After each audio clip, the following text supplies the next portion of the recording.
On May 29, 2024, Sergeant Michael Ferguson of the Broken Arrow Police Department responded to a call regarding a potential parking violation reported by resident Richard McMahon in the city of Broken Hill, Oklahoma. Sergeant Ferguson was already familiar with Mr. McMahon based on prior encounters, and in the aftermath of this incident, several of Mr. McMahon's neighbors reported that he routinely harasses them and contacts law enforcement without any legitimate justification. The interaction that followed was captured on Sergeant Ferguson's body camera. Hello. Good evening. What's going on? He's pissed because I'm trying to get this yard done and he doesn't like how I'm parking. Okay. Even though I did allow room for everybody else to park because there's nowhere for me to park without blocking somebody's mailbox or their driveway when that's the yard I'm trying to get to. He's trying to tell me I'm supposed to park down by the elementary school.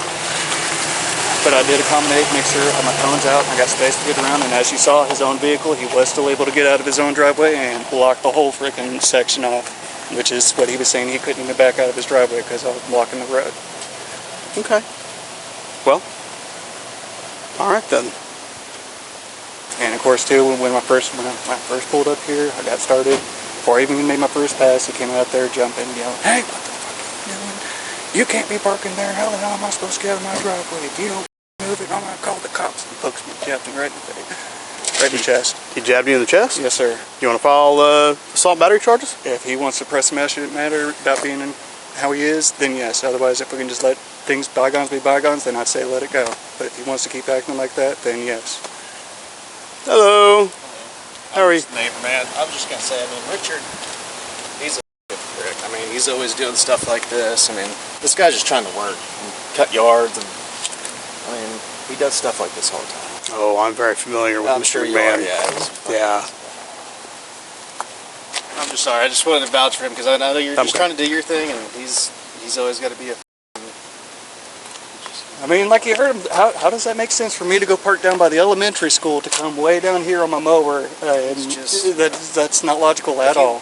Anywhere block anything for him, he just loses his mind. If you exist in this cul-de-sac, he loses his mind. I mean, it's pretty ridiculous. And like you saw, like he was saying, he couldn't back out. He had plenty of room, even with my tailgate down. Yeah, he was able to get out of his driveway, and he decided to try to barricade me in here. Okay. Did you at any point in time try to leave? No, I'm still working. I just got done with mowing. I'm just starting with the edge. Richard was blocking the road. Yeah. Still saw his car out here. I'm just about done with the edge, and I still got to weed eat and then blow it, and then I'm heading off to the next one. Okay. You have your ID on you? Certainly. All right, hold time for me, okay? Is it okay if I go ahead and keep working? Yeah, I don't care. Well, Mr. McMahon was on one. Yeah, I'm recording. Mr. McMahon was on one when I got here. Let's see if he's in your cage. I haven't quite determined what we want to do yet. So I get here and he's got his little four-door car blocking the entire cul-de-sac so that he can't leave. As soon as I pull down the street, he beats feet and pulls back into his garage, shuts all the doors, goes inside. Talking to the RP, who's the lawn guy over here, he asked if he'd start weeding again. I'm like, yeah, sure. Start talking to him, and he's like, yeah, he's on a tirade about how I'm blocking the cul-de-sac. He can't get out of his driveway. He says at one point, Richard takes his finger and shoves it into his chest. I said, well, do you want to press charges for the assault and battery? And he's like, yeah, well, not if he doesn't want to do anything. Kind of a let me think about it situation. So, Not if Richard doesn't want to do anything? yeah, pretty much. What does Richard have to do?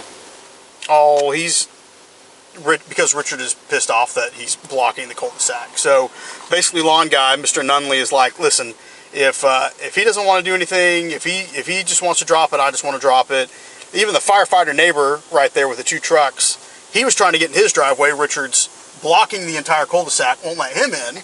And he comes out and he's like, yeah, Richard's a... And I'm like, yep, he is. Yeah, we're very aware. So, really at this point, I was just going to see what all traffic charges I have on Richard. Illegal parking probably would be my guess. Because I asked him, I was like, were you trying to leave it all? And he's like, no, he was just blocking the cul-de-sac. So I'm like, okay. Which I can write him a citation for because I saw that. And then we just need to determine whether or not he wants to press charges for the assault and battery. Oh, Richard hit him? He took his finger and shoved it into his chest. Okay. Yeah, so it would bring me great pleasure if we could take Richard McMahon to jail tonight. Sergeant Ferguson briefs another officer who arrives on scene about the situation and discusses the possibility of pursuing assault and battery charges against Mr. McMahon for allegedly jabbing his finger into the landscaper's chest. Under Oklahoma law, the offenses of assault and battery are closely related and often charged together. Section 641 of Title 21 of the Oklahoma statutes defines an assault as an unlawful attempt or offer with force or violence to do a corporal hurt to another, while Section 642 defines a battery as an unlawful use of force or violence upon the person of another. Because a battery is essentially the completed form of an assault, prosecutors typically charge the conduct as assault and battery when there is an actual physical touching or use of force. As the Court of Criminal Appeals of Oklahoma clarified in the 1989 case of Steele versus State, only the slightest unwanted touching is sufficient to satisfy the so-called force or violence element of battery. Accordingly, it is likely that a court would conclude that Mr. McMahon's actions in poking the landscaper was sufficient to warrant a charge of assault and battery. So, I'm assuming, Mr. Traffic Officer, that you cannot block an entire roadway with your vehicle. McMahon's claim was that he could not get around it, but clearly he was able to if he was blocking it in. So, I don't understand this guy. he's a narcissist. He's a narcissist with nothing better to do. Well, and Richard calls us, but as soon as you roll up, he sees that he's in the wrong. Yeah, because he doesn't want contact. And he skirts inside because Yep. he knows I shouldn't have been doing that. Who's the neighbor he has issues with? All of them. The one on the backside. Well, and then this one down here, he has issues with. This one over here is kind of race related, isn't it? Mm-hmm. 'Cause he's always saying he doesn't like Who's the one with the PO against him? the one on the backside. The one on the backside. Okay. Yeah. But is one of these the ones he always calls about the kids? That's that one back there. No person shall park a vehicle within a street or alley in such a manner or under such conditions as to leave available less than 10 feet of width of roadway for the free movement of vehicular traffic. Do you think that would cover this? Do you know exactly where he was parking? This guy? Right here. Oh, you're talking about this guy? Yeah. Oh. Richard was blocking the entire road. I He thought- was perpendicular I to the thought you were still roadway. talking about trying to... No. Richard's bought and paid for. Okay. I haven't been on the backside, but let's get a wheel and go see. And if he's got 10 feet, I say it's fine. So, how about you and I go talk to the victim over here, see if he wants to press charges for the assault and battery. And I was going to add him to the call real quick. McMahon, I hate this guy. The camera is wrong. Yep. Oh, I hate Richard McMahon. I don't care. Oh, I'll stand back and let you guys take care of it. I just think he's a douchebag. Yes, sir. Here's your ID back, man. So, do you want to press charges for the assault and battery? Is he still trying to press me? Am I potentially facing a ticket for not parking legally? As from what I can see, you haven't done anything wrong at all. Is he still being good? What? I I really don't want to, but Okay. Okay. as long as everything's a copacetic. I mean, I was pretty sure I was parked legally because I didn't want to obstruct anything. It's not the greatest, but I also see that, from a practicality standpoint, you don't have a whole lot of other options. The ordinance says you have to leave at least 10 feet all the way around the trailer. You've done that.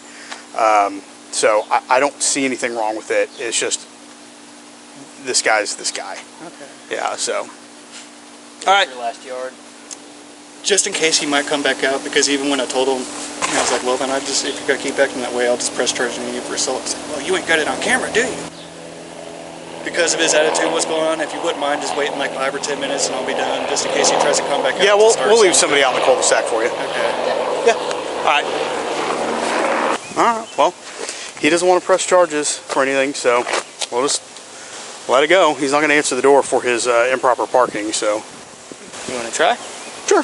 He, when I was measuring, did open the door, so he's right there. No. Did he answer the door? Did he open the door out of curiosity? He opened the door, then looked, and then closed the door. So he's by the door. He's watching. Of course he is. Yeah, we can try.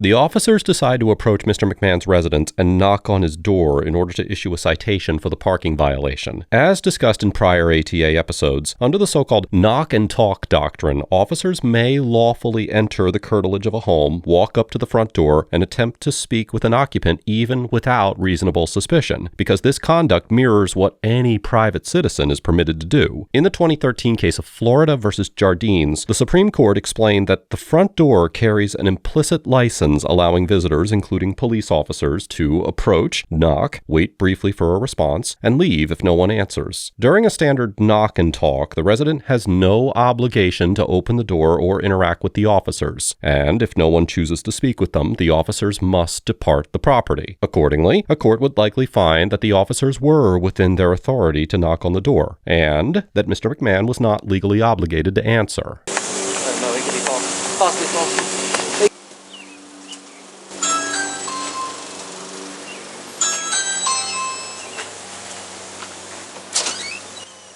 Hello. Just want to let you know that the trailer is legally parked. Oh. So I can go park anywhere in the cul-de-sac the way he's parked? The way he's parked is legal. The way you were parked when I showed up was not. So I need to see your driver's license so I can issue a citation for blocking the roadway. I didn't block the road. Yes, you did. I saw you when you... Listen. Hey. I'm investigating a traffic crime. You do not have the right to do that. You are detained. You are detained. Come in my house. You are detained. For what? For the traffic violation I observed. I need to see your license. You're detaining me for a traffic violation. Yes, I am. Open the door. You're detaining. Come here. You are under arrest. You are under arrest. All 5 of you. Yep, you are under arrest. All 5 of you. Hey. You got a gun? Hey, let me go. Hey. One second. You are under arrest. Quit resisting. Not resisting. Give me your arm. Good Lord. Hey, guys. Oh, my goodness. Don't break my... Well, then, Quit resisting. Ow. Quit resisting. I'm not... Ow! you are actively resisting against me. I am not... Holy... Now you're under arrest for resisting arrest, obstruction, and the parking violation. Mr. McMahon closes the door on the officers when Sergeant Ferguson asks for his driver's license in order to issue a citation, and Sergeant Ferguson responds by forcing his way into the home, handcuffing Mr. McMahon, and announcing that he is under arrest for resisting arrest, obstruction, and the parking violation. Under the Fourth Amendment, officers generally may not enter a home to make an arrest without a warrant, and the Supreme Court has repeatedly held that the home receives the highest level of constitutional protection. However, there are some exceptions to this rule, such as emergency situations or the so-called hot pursuit exception, which allows officers to enter a dwelling without a warrant when they are in immediate and continuous pursuit of a suspect who has fled from a lawful arrest initiated in a public place. Here, the officers initiated the interaction by knocking on Mr. McMahon's door, meaning that there was no pursuit from a public location to constitute so-called hot pursuit. And even if a court considered closing the door as some form of flight, the Supreme Court held in the 2021 case of Lang versus California that in the context of an individual suspected of misdemeanor offense, flight does not automatically justify warrantless entry to make an arrest. Instead, there must be a genuine emergency under the totality of the circumstances, such as imminent danger or the potential destruction of evidence. Although refusing to provide a driver's license for a citation could potentially be considered obstruction under Section 540 of Title 21 of the Oklahoma statutes, it is improbable that the circumstances here would justify a warrantless home entry, as it is a misdemeanor and there did not appear to be any ongoing emergency. Likewise, resisting in violation of Section 268 of Title 21 of the Oklahoma statutes requires that the defendant use physical effort to oppose the officer, and it is unclear from the body camera footage whether Mr. McMahon forcibly resisted the officers. And even if Mr. McMahon did resist, Oklahoma also continues to recognize a limited right to resist an unlawful arrest. arrest, as the Court of Criminal Appeals of Oklahoma confirmed in the 2015 case of State versus Nelson. Taken together, these principles strongly suggest that the officer's forcible entry into Mr. McMahon's home would be very difficult to justify under established Fourth Amendment law. Okay. All right, don't move so I can get these locked. I never resisted you to begin with. Yes, you did. All 5 of you hit me.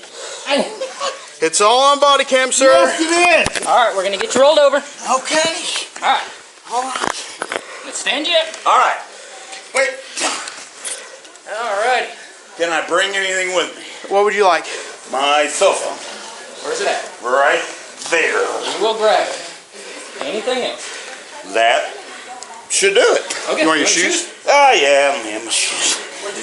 His dog lost one. There's a leash right there, Sleeper. What's your dog's name? Pepper. Guys, why did you assault me? We were attempting to investigate the crime and you tried to shut the door on us. Other shoe. What crime? The parking violation. Come on. Hey. I'm going, guys. I'm Hey. going. I'm going. Hey, real quick. We did this once. Do not do it Ow! again. Hey, stop. This can go either which way you choose. I'm All right? choosing to You go can peacefully peacefully. walk out there, or you can keep fighting us and I'll go go- back to the ground. Do you understand? Come on, It's Pepper. yes or no? Yes. All right, let's go.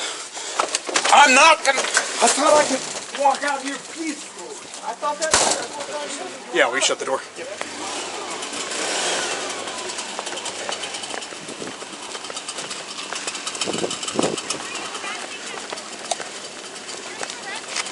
Keep walking. Ask him. I don't know.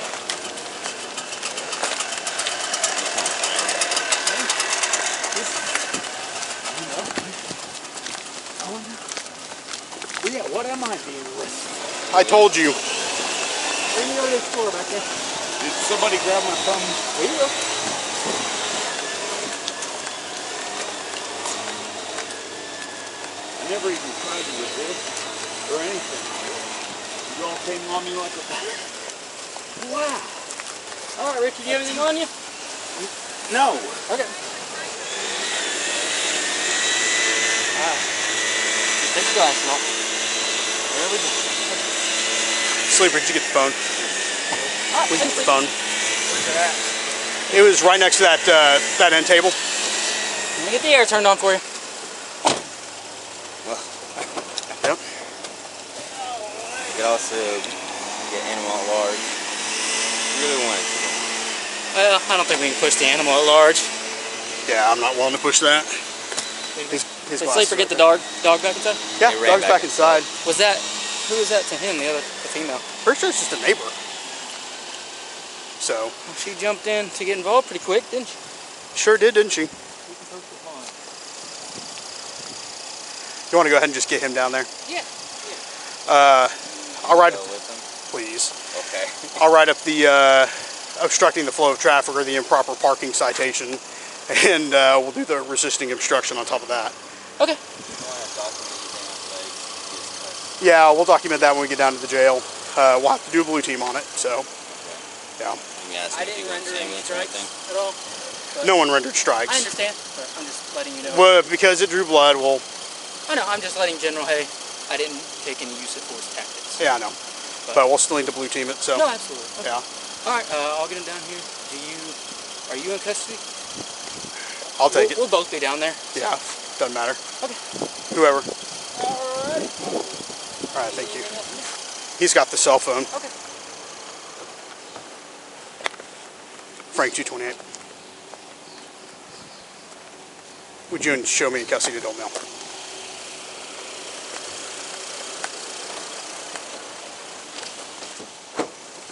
All right, I'll meet you down there. Okay.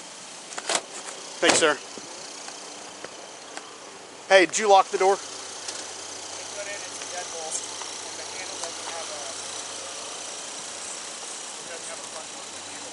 Okay. All right.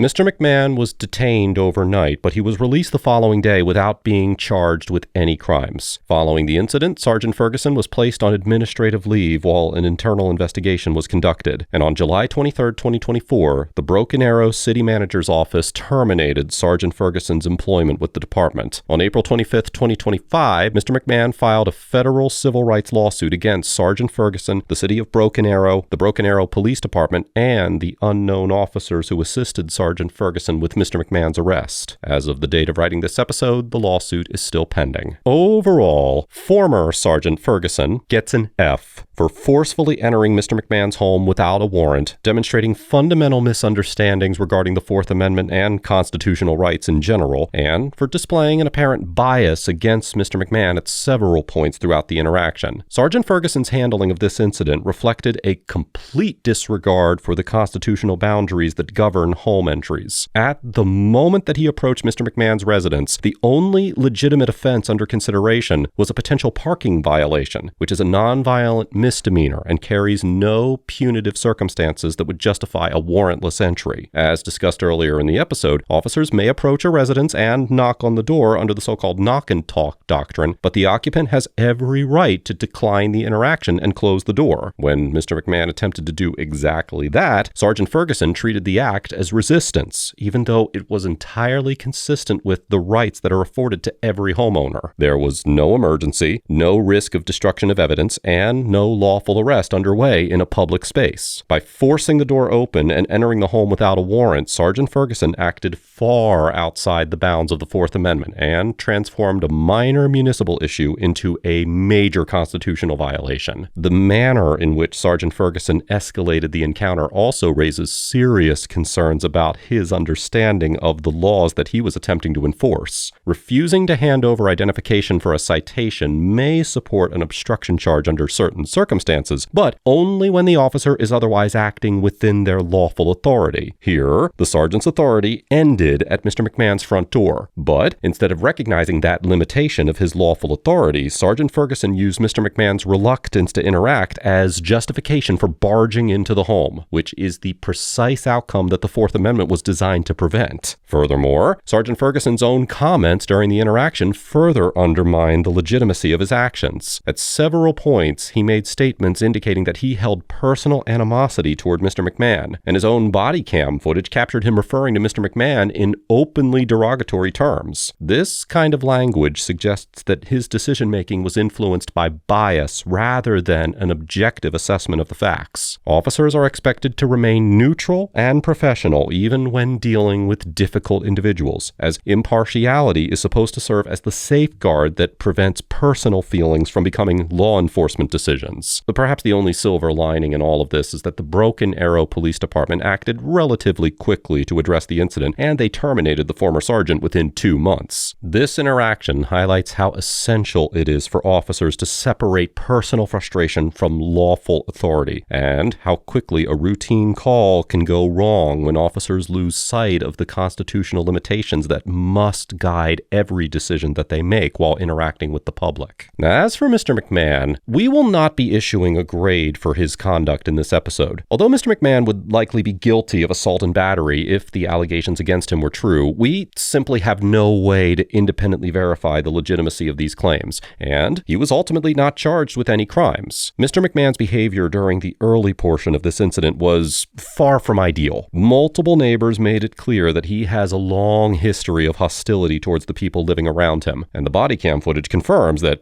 he's not an easy person to deal with. His decision to confront the landscaper, block the roadway with his vehicle, and then inject himself into what should have been an uneventful day of yard work all suggest that he played a sizable role in creating the tension that led to this encounter. Nothing about his reputation in the neighborhood paints him in a flattering light, and if the allegation that he jabbed the landscaper in the chest is accurate, well then his conduct would have met the legal threshold for assault and battery under Oklahoma law. And if he had actually been charged with a crime, or it was objectively established that he did in fact commit assault and battery, then his grade would have certainly been an F. That said, neither his reputation or his conduct justified the actions of the Broken Arrow officers. The Fourth Amendment does not evaporate merely because someone is being difficult, annoying, rude, or is widely disliked, and it does not bend in proportion to a homeowner's temperament. When Mr. McMahon McMahon chose to close his door on the officers. He was exercising a right that is afforded to every resident, regardless of how the officers felt about him. The body cam footage does not show him launching an attack, attempting to flee, or threatening the officers in any meaningful way. His only real act of resistance was refusing to participate in an interaction that he was not legally required to entertain, and his attempt to block the door was a direct response to the officers trying to force their way inside without a warrant. Under those circumstances, even individuals with spotless reputations would be entitled to push back. It's also worth noting, by the way, that Mr. McMahon followed up this encounter with the proper legal action by filing a lawsuit against the parties involved in entering his home. Filing a federal civil rights lawsuit and holding the department accountable through legal channels is exactly the kind of response that produces lasting scrutiny and potential reform. And regardless of how anyone feels about his personality or his behavior towards his neighbors, choosing lawful remedies after such a violation shows at least some degree of restraint and an understanding of judicial remedies. While I do commend Mr. McMahon for pursuing accountability through the judicial process and for lawfully asserting his rights, this interaction likely could have been avoided altogether if he had just exercised more restraint in his dispute with his neighbors. It will be very interesting to see how this lawsuit plays out in court, and I'm going to be sure to keep you updated in future episodes. Let us know if there is an interaction or legal topic that you would like us to discuss in the comments down below. Thank you for watching, and don't forget to check out Audit the Court if you're interested in exploring the legal nuance beyond the body cam.